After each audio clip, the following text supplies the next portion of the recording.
অবাক হই আরো যখন শুনতে পাই পৃথিবীর বিভিন্ন দেশের স্যাটেলাইটগুলি যা ছেড়ে দেওয়া হয়েছে মহাশূন্যে, এই স্যাটেলাইটগুলি ড্রাইভার ছাড়া, কোন রকমের পরিচালক ছাড়া, চালক ছাড়া স্যাটেলাইটগুলি বছরের পর বছর ঘুরছে, পৃথিবীর মাটি থেকে 350-400 মাইল উপরে ঘুরছে, তো ঘুরছেই। দুনিয়া থেকে ছবি নিউজ ক্যাচ করছে, সিএনএন, তারপরে স্টার টিভি ইত্যাদিতে সেগুলিকে তারা ছুড়ে দিচ্ছে। এভাবে করে যে দেশ থেকে যে দেশের স্যাটেলাইট সে দেশের পারপাস সার্ভ করতেছে।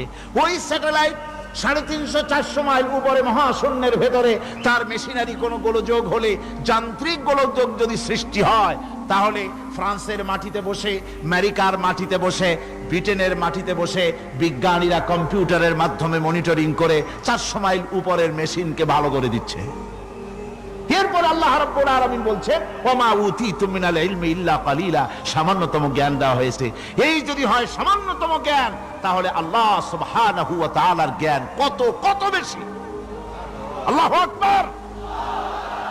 কত বড় জ্ঞানের মালিক সুবহানাল্লাহ বিহামদিহি। সেই মহান আল্লাহ পাকের পক্ষ থেকে এসেছে কোরআন। কার পক্ষ থেকে?